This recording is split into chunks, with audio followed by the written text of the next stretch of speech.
बच्चों, welcome back to my video. तो आज हम करने वाले हैं अपनी क्लास 12th की बुक फ्लेमिंगो का 6th चैप्टर, जो कि है the poets and pancakes. And आपसे मिल रही हूँ मैं बहुत दिनों बाद। तो आपको कैसा लग रहा है मिलके कमेंट बॉक्स में ज़रूर बताना। तो हमारा चैप्टर है जो ये पोएट्स एंड पैनकेक, काफ़ी सारे बच्चों को ना थोड़ा सा हार्ड लगता है ना। बट हार्ड लगता है कब? जब आप बुक से पढ़ते हो, तब नहीं जब आप मेरे साथ पढ़ते हो। तो चलो चालू करते हैं हम अपना जो हमारा चैप्टर है। तो सबसे पहले हमें जो ऑथर है उनके बारे में बताया जा रहा है। अब इस चैप्टर के ऑथर कौन है? अशोका मित्रन। नाम अच्छा है ना इनका, मुझे भी लगा। तो चलिए आगे बढ़ते हैं। जो अशोका मित्रन जी हैं जो हमारे, वो बताया जाता है एक जेमिनाई स्टूडियो में काम करते हैं। अब ये जेमिनाई स्टूडियो क्या है? एक जेमिनाई स्टूडियो वो स्टूडियो है जहाँ पर ना फिल्में ना बनती हैं। जैसे कि आपके आज के टाइम में काफ़ी सारे स्टूडियो हैं, है ना, जहाँ पर फिल्म ना बनती हैं। तो पहले के टाइम पे जेमिनाई स्टूडियो था जहाँ पर फिल्म बनती थी, ठीक है। तो वो बताते हैं कि ये जो पूरा चैप्टर है ना इनका, इसकी एक बड़ी सी बुक है। ये चैप्टर उस बुक में से लिया गया है। जो अशोका मित्रन ने जो बुक लिखी थी वो कौन सी थी? माई ईयर विद माई बॉस, ठीक है। ये जो बुक थी ये ना अशोका मित्रन जी ने लिखी है, my year with the boss, and उसी में से ये चैप्टर लिया गया है। अब आगे क्या बताया जाता है कि जो जेमिनाई स्टूडियो वो हमारा लोकेटेड कहाँ है? वो हमारा चेन्नई में। एंड ये कब चालू था? 1940 में ये चालू हुआ था। तो आगे क्या बताया जाता है कि जो जेमिनाई स्टूडियो के फाउंडर कौन थे? एस वसंत। ये आपको नाम याद रखना है, because this is an important, okay. तो ये भी जो भी मैंने अशोका मित्रन जी के बारे में चीज़ें बताई वो एक इम्पोर्टेंट है, ठीक है। और अब मैं आपको चीज़ें आगे बताऊंगी, ठीक है। और ये हाईलाइट्स जो भी मैंने किए ना सारी इंपॉर्टेंट है, आपको याद रखनी है। तो चलिए शुरुआत क्या यहाँ से होती है? शुरुआत होती है पैनकेक से। पैनकेक से आपको खाने वाला पैनकेक याद आया होगा, एब्सोल्युटली। बट ये यहाँ पर जो पैनकेक है वो ना खाने वाला पैनकेक नहीं है। ये पैनकेक है एक ब्रांड का नाम, ठीक है। एक मेकअप ब्रांड है जिसका नाम है पैनकेक। जैसे कि आजकल चल रहा है ना शुगर, अब वो खाने वाली शुगर नहीं है, वो मेकअप वाली शुगर है, ठीक है। तो वैसे ही तब चलता था एक पैनकेक नाम का ब्रांड। तो अब आगे जो हमारे अशोका मित्रन जी हैं वो बता रहे थे कि जेमिनाई स्टूडियो में ना भाई ट्रक भर के क्या आता था? पैनकेक आता था, वो जो आपका मेकअप है। क्योंकि वहाँ पर भाई जो फिल्म स्टूडियो, वहाँ पर सबसे ज़्यादा नीड किस चीज़ की होती है भाई? मेकअप। जब तक एक्टर और एक्ट्रेस ना मेकअप नहीं लगाएंगे भाई, वो ग्लो कैसे करेंगे? लेकिन हमारे अशोका मित्रन जी आगे क्या बताते हैं? गीता गारवाओ मस्ट हैव यूज्ड। अब गीता गारवाओ कौन है मैं आपको बता दूँ, ये एक ऑस्कर इन्हें मिला हुआ था, किस लिए? एक्टिंग के लिए, ठीक है। ये बताते हैं कि गीता गारवाओ और ये जो दूसरी एक्टर का नाम ही इन्होंने यहाँ बताया, इन दोनों ने भी ये क्या है, ये पैनकेक जो है यूज़ किया है, ये मेकअप ब्रांड यूज़ किया है। बट जो हमारे अशोका मित्रन जी हैं वो बताते हैं कि मुझे लगता है कि शायद ये रति अग्निहोत्री ने ये ना मेकअप ब्रांड जो पैनकेक है वो यूज़ नहीं किया है। क्योंकि एक टाइम था कि पैनकेक ना पीक पॉइंट पे था कि वो बहुत ज़्यादा चल रहा था, लोग उसे ही खरीदते थे मेकअप ब्रांड के लिए। बट जब तक रति अग्निहोत्री एक्ट्रेस बनी तब तक ये ब्रांड जो है चला चुका था, मतलब चल चुका था पूरी तरह से। अभी चलता नहीं था, मिलता भी नहीं था, बंद हो चुका था। अब हमें क्या बताया जा रहा है कि जो मेकअप, अब हमें बताया जा रहा है भाई मेकअप की बात हो गई। अब मेकअप डिपार्टमेंट कैसा था जेमिनाई स्टूडियो में? जेमिनाई स्टूडियो फिल्म स्टूडियो है तो वहाँ पर मेकअप डिपार्टमेंट तो ज़रूरी होगा। तो अब वो बताते क्या है, जो हमारा जेमिनाई स्टूडियो ना, अब वो एकदम एग्जैक्ट लोकेशन बता रहे हैं। वैसे तो जेमिनाई स्टूडियो चेन्नई में लोकेटेड है, लेकिन जो उसकी एकदम एग्जैक्ट लोकेशन वो कहाँ है कि जेमिनाई स्टूडियो बना हुआ है रॉबर्ट सिविल्स के स्टेबल्स पे, ठीक है, स्टेबल्स पे। अभी रॉबर्ट सिविल कौन है? अब रॉबर्ट सिविल वो है कि जो मतलब ये क्या कहते हैं, इंग्लिश गवर्नमेंट का आदमी है भाई, इसकी गवर्नमेंट की जॉब है, ये वॉर वगैरह लड़ता है, ठीक है। और इसकी मतलब काफ़ी सारी दर्जन्स के हिसाब से बिल्डिंग है, कहाँ पर? चेन्नई में, ठीक है। और बताते हैं इसके बारे में, और आगे क्या बताते हैं भाई, इसने ना एक मद्रासी लड़की से शादी भी कर ली थी, एस टी मैरिज चर्च में, ठीक है। अब इसका पूरा एड्रेस आप याद रख सकते हैं इसे। अब आगे क्या बताया जाता है, जो रॉबर्ट सिविल्स का जो अस्तबल था ना, यानी कि घोड़ा घर जिसे कहते हैं यहाँ पर अस्तबल होता है, उसके ऊपर जेमिनाई स्टूडियो बना हुआ था, मेकअप डिपार्टमेंट, ठीक है। जेमिनाई स्टूडियो का मेकअप डिपार्टमेंट। अब आप बताया जाएगा मेकअप रूप की हालत कैसी थी guys, and you must feel like कि हाँ बस नहीं। अब आप हमारे अशोका मित्रन बताते हैं कि जो हमारा ये मेकअप डिपार्टमेंट था, पता है कैसा लगता था? हेयर कटिंग सैलून जैसा। अब वहाँ पर ना इतनी ज़्यादा दर्जन्स ऑफ मिरर लगे हुए थे, वहाँ पर एक लाइट लगी हुई थी, लाइट्स लगी रहती थी। कैसी? बल्ब्स लगे, जैसे पुराने ज़माने में एक टाइप का बल्ब आता था आपका 5 रुपये का, मैं बताऊँ जब वो जलता था ना तो वो क्या करता है, हीट एमिट करता था, उसमें से हीट निकलती थी, है ना, जिसकी वजह से ना अगर आप उस बल्ब के बगल में बैठो तो बहुत गर्मी गर्मी गर्मी लगती थी। तो वो बताते हैं अशोकामित्रन जी कि वहाँ पर ऐसे काफ़ी सारे बल्ब्स लगे हुए थे, जिससे कि जब आप वहाँ पर मेकअप रूम में जब एक्टर और एक्ट्रेस बैठ के मेकअप कराते ना, उन्हें इतना पसीना आता, इतनी गर्मी लगती थी। और हमारे अशोकामित्रन जी बताते हैं ऊपर से मेकअप वाले भी क्या करते थे, उनमें इतना मेकअप ऐसे पोत देते थे और उन्हें लाल पीला हरा इंसान बना देते और बिल्कुल उन्हें जोकर लगते थे वो। अब भाई यहाँ पर जो हमारे अशोकामित्रन जी हैं वो यहाँ पर एक तरीके से आप कह सकते हो मेकअप आर्टिस्ट की जो है बेइज्जती करते हैं, और मतलब उनके साथ मोए मोए हो जाता है मेकअप आर्टिस्ट के साथ, है ना। वो इतनी मेहनत करते हैं बट हमारे अशोकामित्रन जी को क्या लगता है, ये तो भाई जोकर बना के रख देते हैं। अब आगे क्या बताई जाती है कि मेकअप स्टूडियो में अब भाई मेकअप आर्टिस्ट कैसे थे। तो पहले बताया जाता है कि एक बंगाली जो थे ना, पहले एक बंगाली मेकअप आर्टिस्ट थे, वो बहुत ज़्यादा फेमस हो गए तो वो स्टूडियो को छोड़ के चले गए, ठीक है। अब नेक्स्ट जो आते हैं वो बताए जाते हैं कि एक महाराष्ट्रियन थे जिनकी एक पूरी टीम थी, किसकी, मेकअप आर्टिस्ट की एक पूरी टीम थी, जिसमें ना कैसे कैसे लोग थे कि वहाँ पर आंध्र प्रदेश वाले भी हैं, मद्रास के इंडिया वाले भी हैं, क्रिश्चियन भी काम कर रहे हैं उस मेकअप आर्टिस्ट में। मतलब जो मेकअप टीम थी ना उसमें काफ़ी अलग अलग रिलीजन के लोग काम, जैसे कि कल्चर के लोग काम करते थे, मद्रासी मतलब हाँ लोकल तमिल सब मिल के काम करते थे। अब जो हमारे अशोकामित्रन जी हैं वो बताते हैं कि वो जो मेकअप आर्टिस्ट की जो टीम थी ना वो एक नेशनल इंटीग्रेशन शो करती थी। नेशनल इंटीग्रेशन क्या होती है कि सारे कल्चर का एक साथ रहना, जैसे कि इंडिया आप देख सकते हो इतने सारे कल्चर मिलके रहते हैं, तमिल वाले लोग हो गए भाई साहब भी, है ना, अलग अलग कल्चर वाले लोग हो गए। तो फिर इस तरीके से जब सब लोग सारे मिलके रहते हैं ना तो उसे नेशनल इंटीग्रेशन कहते हैं। अब हमारे अशोकामित्रन जी बताते हैं कि जैसे हमारे आप इंडिपेंडेंस डे पे देखो कितनी सारी झांकियाँ निकलती हैं अलग अलग कल्चर की, है ना। वो जब एयर होता था ना किस पे, दूरदर्शन पे, उससे पहले भी हमारे यहाँ ये सब क्या होते थे, नेशनल इंटीग्रेशन होता था कि साथ में काम कर रहे हैं अलग अलग कल्चर के लोग, ठीक है। उससे आने से भी पहले ये सब हो रहा था। अब जो हमें बताया जाता है आगे कि जो हमारे मेकअप आर्टिस्ट थे भाई साहब डिसेंट लुकिंग लोगों को इतना जोकर जैसा बना देते थे, पहन के थोप के लोशन पोशन लगा लगा के उनके चेहरे को भाई साहब कर देते थे, ताकि उनको जो इनका चेहरा है ना फिल्म सेट पे अच्छा लगे, चाहे रियल लाइफ में वो इतने ही बुरे लग रहे हो मेकअप करके। अब आगे क्या बताया जाता है कि जो पहले के टाइम में ना शूटिंग इंडोर ही होती थी, क्योंकि पहले इतनी सारी जो टेक्निकल आजकल चल गए पहले वो नहीं थे। तो पहले क्या होती थी, शूटिंग ना इंडोर ही होती थी 95%, और 5% ये समझ लो आपकी बाहर होती थी। अब एक ना जो हमारा ये था क्या कहते हैं आपका जेमिनी स्टूडियो, वहाँ पर एक हिराची थी। अब हिराची का मतलब क्या होता है, आप हिराची ऐसे समझ सकते हो जैसे कि आपके स्कूल में एक प्रिंसिपल है, ठीक है, वो सबसे बड़े हैं, ठीक है। उनसे नीचे कौन काम करता है, टीचर। उनसे नीचे कौन काम करते हैं, आपके काम वाले जो झाड़ू पोछा, उनसे नीचे कौन काम करते हैं, आपके स्टूडेंट। एक हिताची है ना कि सबसे ज़्यादा हाईली पोजीशन किसकी है, प्रिंसिपल की, उससे कम टीचर की, उससे कम वहाँ पर काम करने वाले सर्वेंट की, उससे कम किसकी है, स्टूडेंट की। तो वहाँ पर एक जेमिनी स्टूडियो में एक हिराची चलती थी, कैसे कि जो चीफ मेकअप मैन था ना वो सारी क्या करता था, लीड एक्ट्रेस होती थी, जो मेन एक्ट्रेस होती थी उनका मेकअप करता था। जो उनका असिस्टेंट था वो सेकंड मेन लीड का एक्ट्रेस और या एक्टर का मेकअप करता था। और जो बाकी लोग थे वो कहना जैसे कि क्राउड वगैरह, और उनसे नीचे लोगों का मेकअप करते थे। और अब हमारी एंट्री होने वाली है एक नए नए नए कैरेक्टर की, और वो है ऑफिस बॉय, ठीक है। अब आपको लग रहा होगा यार जेमिनी स्टूडियो के मेकअप डिपार्टमेंट के पास भी एक ऑफिस बॉय था, समझ रहे हो ना आप। तो फिर अब आगे क्या बताया जाता है कि जो ऑफिस बॉय था ना वो क्राउड वालों का मेकअप करता था। जिस दिन क्राउड का शूटिंग होती है, अब क्राउड क्या होता है, जैसे कि आपकी एक्टर एक्ट्रेस के अलावा भी जैसे कि बहुत ज़्यादा जैसे कोई भीड़ भड़के का आपका सीन होता है कि लोग इकट्ठे हो रहे हैं, तो क्राउड का भी तो मेकअप करना पड़ता था। तो भाई एक ऑफिस बॉय क्या करता था, एक बड़ी सी बाल्टी लेता था, उसमें लोशन पोशन पहन के एक सब मिला के क्या करता था, सबके मुंह पे थापा मारता था, किसका स्लैपिंग करता था, उस मेकअप की, ठीक है, ताकि उनका मुंह चमका दे, है ना। अब आप कह सकते हो जो ऑफिस बॉय था, आपको लग रहा होगा 20-21 साल का लड़का है भाई बॉय, लेकिन नहीं, वो उसका मतलब उसकी जैसे कि आप कह सकते हो उसका काम का नाम था कि जैसे लोग जैसे डायरेक्टर का नाम, जैसे डायरेक्टर डायरेक्ट करता है तो उसका नाम क्या होता है, डायरेक्टर। तो वैसे ही ऑफिस बॉय ऑफिस का काम करता था तो उसका नाम हो गया ऑफिस बॉय। पर वो दरअसल एक 40 साल का आदमी था, ठीक है, समझ रहे हो।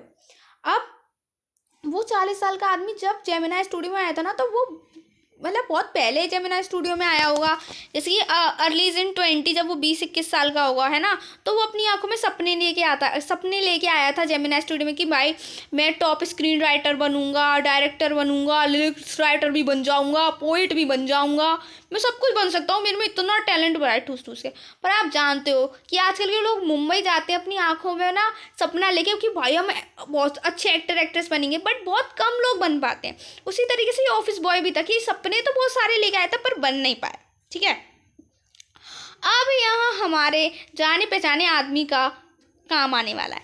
अब यहाँ पर बता रहे कि अशोका मित्रन जी क्या काम करते थे, ये सब मैंने आपको पहले बताया नहीं था ना, तो अब यहाँ पर ये सारी डिटेल इस पैराग्राफ में आई है कि अशोका मित्रन जी क्या काम करते थे, है ना। तो बताते कि अब अशोका मित्रन जी का एक क्यूबिकल, एक छोटा सा कमरा था जहाँ पे फ्रेंच विंडोज़ होती हैं। ठीक है, फ्रेंच विंडोज़ आपकी क्या होती हैं कि जिसकी पहले के ज़माने में जब अंग्रेज़ आए थे ना, तो वो फ्रेंच विंडो लगवाते थे अपनी, तो आपने देखी होंगी, पर यहाँ फ़ोटो नहीं है। ठीक है, तो मैं आपको बता देती हूँ, उनके कमरे में ना फ्रेंच विंडो लगी हुई थी और उनके पास एक अपनी डेस्क थी बैठने के लिए, जहाँ पर वो ना क्या करते थे, न्यूज़पेपर आते थे रोज़, तो न्यूज़पेपर में से रोज़ कटिंग करते थे इंडस्ट्री के बारे में कि कुछ नया इंडस्ट्री में एक्टर मतलब सारी इंडस्ट्री से रिलेटेड न्यूज़ ना वो काट के ना एक फाइल में चिपकाते थे। अब वो हमारे अशोका मित्रन जी बताते हैं कि जो ये काम है ना मेरा, ये सबको ऐसा लगता था कि फालतू का काम है, मतलब कोई काम ही नहीं है, मेरे काम की कोई इज्जत नहीं थी वहाँ पर। ठीक है, तो बताते कि सब लोग जब भी कोई फ्रस्ट्रेटेड होता है ना, तो वो मेरे पास आ जाता है और मुझे अपना लेक्चर सुनाने लगता है, कोई भी फ्रस्ट्रेटेड हो। तो वो बताते ऐसे ही ऑफिस बॉय है, वो क्या करता है कि वो ना हमेशा ही चिड़चिड़ा रहता है। क्यों? वो हमेशा क्यों चिड़चिड़ा रहता है? क्योंकि भाई उसके सपने नहीं पूरे हो पाए। तो वो कहता है कि भाई मेरा सारा टैलेंट, मैं इतना टैलेंटेड आदमी हूँ और मतलब फिर भी मेरे टैलेंट की कोई यहाँ कदर नहीं है, और है ना सारा मेरा टैलेंट वेस्ट हो रहा है, और ये सब बातें ही करता रहता है, वो मुझे लेक्चर ही सुनाता रहता था। तो हमारे अशोका मित्रन जी कहते थे कि भाई साहब तुम जानते नहीं हो मैं कैसे कैसे वेट करता था कि क्राउड की शूटिंग होती है ना, वो दिन आए, तब ये आदमी जाके क्राउड का मेकअप करे तो मेरे पास ना आए, क्योंकि मुझे ये लेक्चर सुनना ही नहीं, मेरा दिमाग चाट जाता था। तो अब आगे बताया जाता है कि ये सारे फ्रस्ट्रेशन का कारण क्या था भाई ऑफिस बॉय की, उसके सपने नहीं पूरे हो पाए थे। पर आपके मतलब कुछ लोग होते हैं ना, जैसे उनके सपने नहीं पूरे हो पाए तो वो सारा दोष किसी और के ऊपर रख देते हैं, तो वैसा ही था हमारा ऑफिस बॉय। अब वो किसके ऊपर दोष रख रहा था? वो दोष रख रहा था हमारे कोटा मंगलम सुब्बू के ऊपर। ठीक है, अब ये सुब्बू कौन है भाई? वो सुब्बू जो है ना, वो नंबर 2 पे है जेमिनी स्टूडियो पे, इतना अच्छा बंदा है वो। यहाँ पर ये ऑथर है ना हमारे सुब्बू की बहुत भर भर के तारीफ़ें करेंगे और आपको एक बड़ा सा लेक्चर सुनाएंगे, इनकी तारीफ़ होगा, आपके कान में दर्द हो जाएगा। तो आगे बताते हैं, हमारे जो ऑथर हैं वो बताते हैं कि जो सुब्बू था ना, वो नंबर 2 पे था जेमिनी स्टूडियो पर। वो डायरेक्टर था ना, उसके बाद था, हमेशा डायरेक्टर से चिपके रहते थे और उन्हें समझाते थे, काफ़ी सारे ओपिनियन देते थे, और क्या कहते हैं, और मतलब काफ़ी ज़्यादा हार्ड वर्किंग मैन थे, उनका करियर बन चुका था पूरा। वो है ना क्या करते थे, पोएटगिरी करते थे वो, यानी कि पोएम्स लिखते थे, और क्या करते थे वो, जैसे कि डायरेक्टर को सीन बता देते कि भाई इसे ऐसे फिल्म करो, ऐसे फिल्म करो, और काफ़ी सारी हेल्प करते थे। तो जो हमारा ऑफिस बॉय बड़ा ही चिढ़ता था, इनसे कहता था भाई ये क्या है, इनको तो कोई मतलब इनके पास कोई टैलेंट नहीं है, फिर भी ये फेमस हो गए और इनकी वजह से ना मैं फेमस नहीं हो पाई, ये सब फालतू की बातें हमारा ऑफिस बॉय करता रहता था, हमेशा ही नहीं हमेशा। तो हमारे जो ऑथर है वो बताते कि भाई देखो ऐसा कुछ नहीं, जैसा हमारा ऑफिस बॉय कह रहा है, जो सुब्बू है ना वो बड़े ही अच्छे आदमी हैं, बहुत ही ज़्यादा अच्छे हैं। और वो बताते हैं कि जो उन्होंने अपना करियर बनाया है ना, जो भी पोइट वो गिरी करते हैं, जो भी पोइट्स हैं वो जो भी उन्होंने अपना करियर बनाया है ना, वो अपने बलबूते पे बनाया उन्होंने कभी भी अपने मतलब उन्हें कभी भी कोई सपोर्ट नहीं मिला, है ना। और वो बताते हैं जब करियर बना रहे थे ना, तब कोई जेमिनी स्टूडियो वगैरह भी नहीं था वहाँ पर, ऐसे स्टूडियो भी नहीं थे जहाँ पर उन्हें हेल्प मिल सके। यानी कि ऑफिस बॉय के टाइम पे तो ये सब था, तब भी वो करियर नहीं बना पाया, बट सुब्बू के टाइम पे ये सब नहीं था, तब भी उन्होंने करियर बना लिया। तो आप देख सकते हो टैलेंट है ना, जो वो अपनी कहीं ना कहीं जगह ढूंढ लेता है, वो टैलेंट है वो शो होगा। तो बताते हैं बस को, तो ये आप कह सकते हो कि सुब्बू को ना एक एडवांटेज मिली थी कि वो ब्राह्मण था, और उस टाइम में ना ब्राह्मण लोगों की ऊंची ऊंची पहुँचें होती थी, तो ये बस उन्हें एक एडवांटेज था कि वो ब्राह्मण में बॉर्न हुए थे। ठीक है, तब आगे क्या बताया जाता है, यहाँ पर सुब्बू के बारे में बताया जाता है कि जो सुब्बू थे ना, अगर वो फ्लॉप फिल्म भी बना देते थे ना, तब भी वो उनके चेहरे पे ऐसे दुखी नहीं दिखती थी, वो हमेशा खुशी रहते थे, है ना।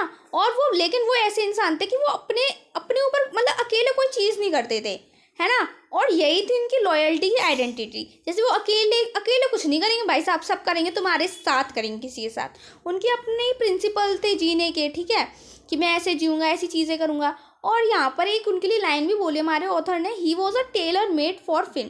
टेलर मेड का यहाँ पर मतलब क्या होता है कि जैसे कि आप किसी ना टेलर के पास जाते हो और उससे अपने कपड़े सिलवाते हो तो एकदम वो फिट सिलता है आपके नाप वगैरह लेके, ठीक है। तो वैसे ही बताते कि जो हमारा सुब्बू है ना वो फिल्म के लिए एकदम फिट है, क्योंकि वो फिल्म में जैसे कि इंस्पिरेशन देता था किसको, हमारे डायरेक्टर को। कैसे, अब वो बताते हैं कि जब भी कोई सीन होता था तो हमारे सुब्बू काफ़ी सारे ओपिनियंस लेके आते थे डायरेक्टर के पास, ठीक है। जैसे कि डायरेक्टर से कोई ना सीन फिल्म नहीं हो रहा है या दिक्कत आ रही है तो फिर वो सुब्बू करवाता था। अब वो जैसे कि यहाँ पर एग्जाम्पल देते हैं, कैसा एग्जाम्पल भाई थोड़ा अजीब सा है पर आप समझो। वो बताते हैं कि जैसे कि एक सीन है, आप इमेजिन करो कि एक चूहे ने एक टाइगर को मार दिया। अब आप यार सोच के ही देखो कैसा सेंसलेस एग्जाम्पल दे रहे कि एक चूहा टाइगर को कैसे मार सकता है, बट होने को कुछ भी हो सकता है ना। आगे चलते हैं तो वो सीन में क्या होता है कि जो चूहा है ना वो टाइगर को मार देता है, और जो टाइगर के बच्चे हैं ना चूहे को उन पे दया आ जाती है। वो तो अनाथ हो गए भाई टाइगर के बच्चे, तो चूहा ना उनके टाइगर के बच्चों को पालता है। तो भाई ये सीन अब उन्हें रिकॉर्ड करना था, तो भाई का अब क्या कहते हैं, डायरेक्टर को तो बड़ी ही समझ में ही आ रही थी सीन कैसे रिकॉर्ड हो। तो हमारे जो सुब्बू हैं उन्होंने काफ़ी सारे आइडियाज़ दिए कि भाई ऐसे रिकॉर्ड करो, ऐसे रिकॉर्ड करो। बट जब तक हमारे ना डायरेक्टर कहते हैं कि अरे नहीं मुझे इतना इफेक्टिव नहीं लग रहा है, तो भाई सुब्बू और 50 नए आइडियाओं के साथ हमारे डायरेक्टर के सामने खड़े हो जाते हैं और उस फिल्म को मतलब सीन को शूट करा के ही रहते हैं, ठीक है। अब बताते कि जब ये सुब्बू ना जेमिनी स्टूडियो में काम करते थे ना तो वो गोल्डन ईयर थे जेमिनी स्टूडियो, यानी कि बड़े ही पीक पे, हाई पीक पे चल रहा था वो अपनी सक्सेस पे जेमिनी स्टूडियो उस टाइम पे, ठीक है। अब वो बताते हैं कि जो हमारे सुब्बू थे, मैंने आपको बताया ना ये पोएट भी थे, ये ना पोएम्स लिखते थे। जैसे कि ये इजी इजी पोएम्स लिखते थे कि आप पढ़ के ही समझ जाओ कि यहाँ पर ये आपको क्या ना लेसन देना चाहते हैं या फिर क्या मोरलिटी देना चाहते हैं उस पोएट के पोएम के द्वारा। ये हमारे जो अशोका मित्रन हैं वो कहते हैं कि वैसे तो हमारे जो सुब्बू जी हैं वो ना एक हार्ड कॉम्प्लेक्स पोएम भी लिख सकते हैं, बट वो लिखते नहीं हैं। वो चाहते हैं वो जो चीज़ लिख रहे हैं वो चीज़ आपको समझ में आए। ऐसी बहुत सारी पोएम्स होती हैं जैसे बहुत ज़्यादा हार्ड आपको टीचर को, जब तक आपको टीचर उसका मतलब नहीं बताएगा आपको समझ में नहीं आएंगी। बट सुब्बू को ये था कि जो चीज़ मैं लिख रहा हूँ वो एटलीस्ट जो मैं लिख रहा हूँ उसके द्वारा ही आपको समझ में आ जाए, ठीक है।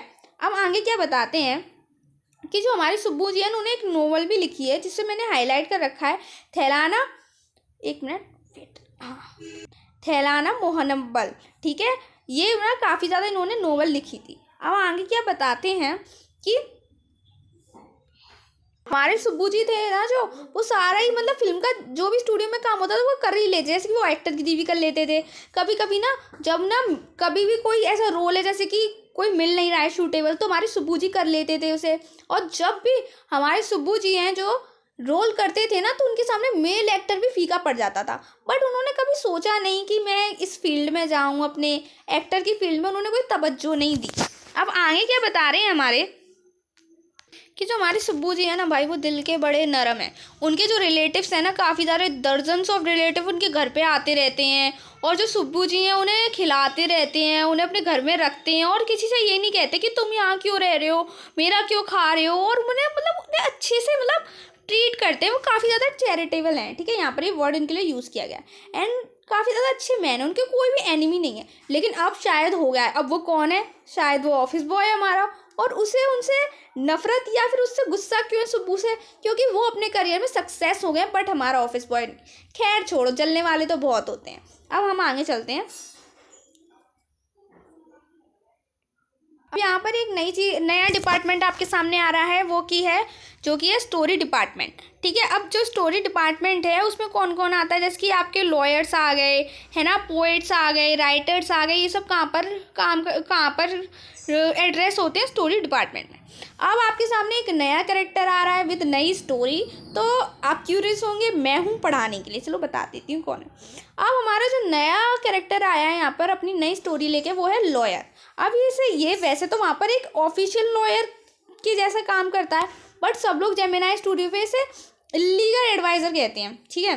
क्यों अब कहते हैं इसे ऐसा, इसे कहते हैं, एक बार इसने क्या किया था भाई साहब, इसने एक टैलेंटेड एक्ट्रेस थी, ठीक है, वो किसी बात से परेशान हो गई होगी और वहाँ पर सेट पे चिल्लाने लगी होगी खड़े हो गए, ठीक है, और भाई परेशान तो हो जाते एक्टर एक्ट्रेस, काम करते इतना सारा तो फ्रस्ट्रेशन वगैरह आम बात है। तो इस लॉयर ने क्या किया ना, इसने ना एक स्विच ऑन कर दिया, क्या, रिकॉर्डिंग इक्विपमेंट, और इसने स्विच ऑन शांति से की जब एक्टर चिल्ला रही थी एक्ट्रेस, और जब एक्ट्रेस ना सांस लेने के लिए 2 मिनट के लिए चुप हुई, तब उसने क्या किया, उसने ना, हमारे लॉयर ने बोला 1 मिनट रुक जाओ अब तुम, है ना, और उसने क्या किया, वो रिकॉर्डिंग प्लेबैक कर दी, और भाई साहब उसे इतनी शर्म आई ना कि वो किस तरीके से चिल्ला रही थी वो सभी के सामने, और दोबारा प्ले होने पे उसे और ज़्यादा शर्म आई, उसको ऐसा लगा मैं कितनी डम हूँ, और उसे बाकी सब लोगों के सामने बहुत शर्म आई, जिसकी वजह से ना उसने अपना एक्टिंग करियर क्विट कर दिया भाई साहब, उसने बंद कर दिया, और जबकि वो इतनी अच्छी एक्ट्रेस थी, तो आप समझ रहे हो उसने अपनी एक स्टेप से किसी की ज़िंदगी बर्बाद कर दी, समझ रहे हो, उस लड़की ने वहीं अपना एक्टिंग करियर ख़त्म कर दिया, इसलिए वहाँ पर सब लोग इसे लीगल एडवाइज़र की जगह इलीगल एडवाइज़र बोलते थे।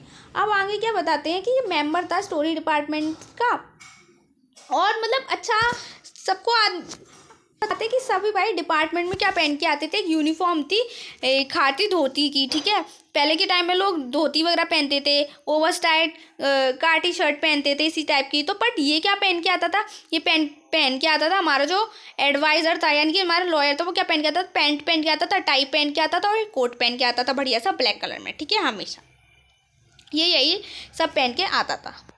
अब आगे क्या बताते हैं कि जो एक दिन ना बॉस ने स्टोरी डिपार्टमेंट बंद कर दिया, ठीक है, जहाँ पर ना इन सब की जॉब चली गई, इस लॉयर की भी जॉब चली गई, पोइट्स की भी जॉब चली गई, जो कि स्टोरी डिपार्टमेंट के अंडर काम करते थे, किसी दिक्कत की वजह से उस टाइम में जो है ना जेमिनी स्टूडियो के मालिक ने स्टोरी डिपार्टमेंट बंद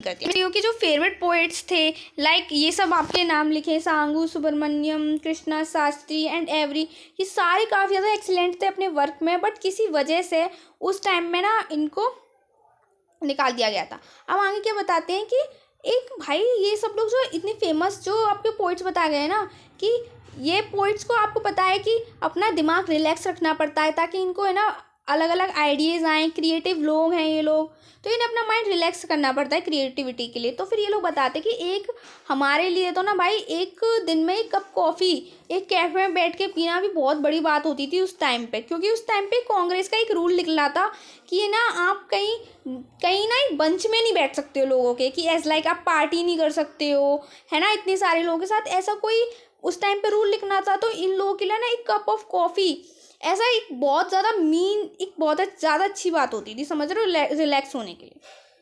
अब आगे क्या बताया जाता है, अब इनको बताया जाता है कि जो पोइट लोग थे ना, हम लोग सीधे साधे आदमी थे, हम लोग ना ज़्यादा पॉलिटिक्स से रिलेटेड नहीं रखते थे, हमें क्या था भाई, हम लोग गांधी जी को बहुत मानते थे और उन्हीं की तरह धोती कुर्ता पहनते थे, बस हमारा इतना सा इन्वॉल्वमेंट था पॉलिटिक्स में। और ये बताते हैं इनका दूसरा इन्वॉल्वमेंट क्या था, दूसरा इन्वॉल्वमेंट इनका ये था कि ये लोग एंटी कम्युनिज्म थे। अब ये एंटी कम्युनिज्म क्या होता है, कम्युनिस्ट लोग थे, क्या थे उस टाइम पे एक चीज़ चल रही थी, कम्युनिस्ट क्या होता है आपको मैं बताती हूँ। जैसे कि 2 चीज़ें होती हैं, प्राइवेटाइजेशन एंड कम्युनिस्ट, ठीक है, जैसे कि आप अमेरिका वाले लोगों को देख लो तो वहाँ पर प्राइवेटाइजेशन है कि आप अपना सब कुछ ले सकते हो, जैसे कि अपना घर ले सकते हो, अपने नाम पे ज़मीन ले सकते हो, अपना फार्म ले सकते हो, अपने स्कूल ले सकते हो, है ना, और काम कर सकते हो। बट जो दूसरी जगह क्या होता था, कम्युनिस्ट का मतलब क्या होता था, कम्युनिस्ट का मतलब ये होता था कि आप ना खुद का कुछ नहीं होगा, आपका सब कुछ होगा जो सरकारी, जैसे आपका घर भी है तो वो आपको सरकार प्रोवाइड कराएगी रहने के लिए, आप उस पर खरीद नहीं सकते हो उसे, या अपने नाम नहीं करा सकते हो इस टाइप का सब कुछ, या अपना खेत वगैरह नहीं खरीद सकते हो फार्मिंग करने के लिए, जो भी सरकार आपको एक ज़मीन देगी आप उस पर फार्मिंग करो, है ना, स्कूल नहीं बना सकते हो, तो ये सब चीज़ें होती हैं कम्युनिस्ट में। अब कम्युनिस्ट कहाँ चलता था, पहले चलता था ये रशियन के टाइम पे, है ना, रशियन लोगों में। तो अब आगे क्या बताते हैं कि ये चीज़ इंडिया में थोड़ी थोड़ी आ रही थी, तो लोग ना बटे हुए थे एंटी कम्युनिस्ट में और कम्युनिस्ट में। तो ये हमारे जो पोइट थे वो कैसे थे, ये लोग थे एंटी कम्युनिस्ट, ये लोग नहीं बिलीव करते थे कि भाई सब कुछ गवर्नमेंट का होना चाहिए, ये लोग बिलीव करते थे कि ज़्यादातर हम लोग जो कम्युनिस्ट लोग होते थे ना, ये लोग मानते थे क्या, जो कम्युनिस्ट लोग हैं वो काफ़ी ज़्यादा हर्टलेस लोग हैं, ये लोग अपने बच्चों और माता पिताओं को भी मार सकते हैं, इतने ज़्यादा हर्टलेस लोग हैं ये कम्युनिस्ट लोग जो होते हैं। और इन लोगों का मानना था क्या कि जो कम्युनिस्ट लोग होते हैं ना वो ज़्यादातर वो पर्सन्स होते हैं जो कि रिलीजन में बिलीव नहीं रखते, यानी कि गॉड में बिलीव नहीं रखते ना, तो ये ज़्यादातर वो पर्सन्स होते हैं। अब यहाँ पर आपको कम्युनिस्ट का मतलब पता ही चल गया होगा, कम्युनिस्ट एंड प्राइवेटाइजेशन का। और नहीं अगर आपको समझ में आया तो आप मुझे कमेंट बॉक्स में बता सकते हो, मैं आपको दोबारा एक्सप्लेन कर दूँगी। अब यहाँ पर एक नया हमारा इस नए पैराग्राफ से हमारा शुरू हो रहा है एक नया चीज़, ठीक है। हमारे ऑथर बताते हैं कि 1952 में ना एक फ्रैंक ब्रंचमैन मोरल रीअरेंजमेंट आर्मी जो है हमारे यहाँ आई थी। अराउंड उसमें 200 लोग थे, ठीक है। उन्होंने हमें विजिट किया था, वो आए थे यहाँ पर, तो उन्हें जिमिनाई स्टूडियो में किसी ने ना जिमिनाई स्टूडियो में बुलाया था। अब वो लोग क्या करते थे, वो लोग सर्कस चलाते थे, एकदम सर्कस टाइप क्या होता है पर ड्रामा दिखाते थे। पहले लोग परफॉर्म करते थे ना कि जैसे कि आपको समझो रियल में परफॉर्म करके दिखाते थे लोग ड्रामा, तो वही वो लोग करते थे। तो उन्हें जेमिनाई स्टूडियो में बुलाया गया कि भैया आओ हमारे यहाँ ड्रामा परफॉर्म कर लो, हमारे यहाँ स्टेज है, हमारे यहाँ सब कुछ है। तो वो लोग क्या करते थे, बड़े ही प्रोफेशनल मैनर में वो लोग ना परफॉर्म करते थे। उन्होंने परफॉर्म किया Jonathan valley and the forgotten factor, ये उनके दो मेन क्या थे, ड्रामा थे, और वो लोग यही प्ले करते थे। अब आपको बताएं इन्होंने ये प्ले ना करीबन 600 लोगों के सामने किया था। 600 लोग आए थे जेमिनाई स्टूडियो में और इसे देखा था। अब आगे क्या बताते कि ये जो इनका प्ले होता था ना, ये वही थोड़ी बहुत आप कह सकते हो मोरल आपको देता था लेसन, जैसे कि अच्छे काम करने चाहिए, बुरे काम नहीं करने चाहिए, और ये सब ही लेसन देते थे अपने थ्रू आउट द प्ले। और आपको यहाँ पर हमारे ऑथर बताते हैं कि भाई साहब जो इनकी स्किल्स थी ना ड्रामा की वो बहुत ज़्यादा अच्छी थी। हमने भी काफ़ी सारे क्या लिए इनसे, हमने इनसे इंस्पायर होकर काफ़ी सारे अपने सीन इनके जैसे बनाए। जैसे कि इन लोग में जैसे कि सुबह कैसे दिखाते थे ये लोग, एक वाइट पर्दा लगा देते थे और एक आदमी फ्लूट बजाता था, तो इससे ऐसा हो जाता था कि सुबह हो गई है। तो हमने काफ़ी सारी फिल्मों में ना ये यूज़ किया सुबह दिखाने के लिए कि एक वाइट पर्दा लगाया, फ्लूट बजाई, ठीक है। तो ये सब हम लोग करते थे और इन्हें शॉर्ट में क्या कहते थे, MRA कहते थे, ठीक है। अब आगे क्या बताया जाता है कि पहले तो हमें पता नहीं था, बट जो इनका प्ले होता था ना, ये अपने प्ले के द्वारा क्या सबको दे रहे थे, लेसन दे रहे थे किसका, कम्युनिज्म का, कि आप कम्युनिज्म में आओ, कम्युनिज्म में क्या होगा आपको भला होगा, इस तरीके का। ये ना आपको एक रियल में क्या देते थे लेसन, बट एकदम डायरेक्ट नहीं देते थे। तो हमारे को तो जो आगे हमें बताया जाता है, क्या बताया जाता है, अब आगे क्या बताया, ये बात हमारे ऑथर को कब पता चली कि बहुत थोड़े साल बाद पता चली कि भाई वो तो कम्युनिज्म का है ना लेसन दे रहे थे, है ना। अब आगे क्या बताया जाता है कि हम लोग ने काफ़ी अपनी शिद्दत से उन लोगों का स्वागत किया था और काफ़ी ज़्यादा उनके संग अच्छा टाइम स्पेंड किया। किसके साथ किया था उन्होंने, MRA जो आई थी हमारी आर्मी उसके साथ, और उन्हें काफ़ी ज़्यादा अच्छे से ट्रीट किया था। अब आगे क्या बताते थे, जब उनका ये सब चलता था ना ड्रामा, तो ऑफिस बॉय भर भर के क्या करता था, लोगों के मेकअप लगाता था। अब आगे क्या बताया जाता है कि थोड़े मंथ्स बाद क्या होता है, टेलीफोन लाइन पे एक बात पता चलती है कि कोई बहुत बड़े वो आ रहे हैं जेमिनाई स्टूडियो में, कौन आ रहे हैं, पोइट आ रहे हैं, इंग्लैंड से बहुत बड़े पोइट आ रहे हैं। तो भाई हमारे जेमिनाई स्टूडियो में तहलका मच गया कि भाई साहब कौन आ रहा है, कोई बड़ा इंग्लैंड से आ रहा है, तो मतलब ये सब लोग कहने लगे इंग्लैंड से कौन आ रहा है, भाई कौन आ रहा है। तो हमारे पता क्या चलता है कि कौन आ रहे हैं, एक पोइट आ रहे हैं। वो पोइट नहीं है, इज़ एन एडिटर, ठीक है। तो जब हमारे जो ऑथर ने पता करते कि भाई कोई बड़े एडिटर हैं क्या, तो ये कोई बड़े एडिटर नहीं होते और ना ही किसी ग्रामी इन्होंने मैगजीन वगैरह में काम किया होता है। ये एक नॉर्मल मतलब होते हैं, है ना, जो आए होते हैं कहाँ पर, हमारे जेमिनाई स्टूडियो में इन्हें इन्वाइट किया गया होता है, ये आते हैं कोई स्पीच देने के लिए। अब आगे क्या बताया जाता है, ये एक ब्रिटिश पब्लिकेशन में काम करते थे हमारे कौन, एडिटर, कोई बड़े टॉप कंपनी में काम नहीं करते थे। अब क्या बताया जा रहा है कि जो हमारे पोएट हैं वो अराइव्ड हो गए थे, आ गए थे अराउंड 4 o'clock जेमिनाई स्टूडियो में, है ना। और वो क्या देने अपने, अब बताया जाता है वो कैसे दिख रहे थे, वो एक टॉल मैन थे, वेरी इंग्लिश दिख रहे थे, यानी कि बहुत ज़्यादा इंग्लिश मैन होते वैसे ही दिख रहे थे और काफ़ी ज़्यादा सीरियस लग रहे थे, ठीक है। अब वो अपनी स्पीच देना चालू करते हैं। अब वो अपनी स्पीच में क्या बोलते हैं, अब वो भाई हम तो हिंदू लोग, लेकिन वो बोल रहे थे इंग्लिश में, तो मुझे तो कुछ समझ में ज़्यादा आ रहा नहीं था। उनके 2-3 शब्द समझ में आए, केवल फ्रीडम, डेमोक्रेसी, इससे ज़्यादा तो मुझे कुछ समझ में आया ही नहीं, पता नहीं वो क्या बोल रहे थे। और सारी ऑडियंस ना उन्हें ऐसे ही देख रही थी, साइलेंट होकर सुन रही थी, क्योंकि किसी को कुछ समझ में तो आ रहा नहीं था।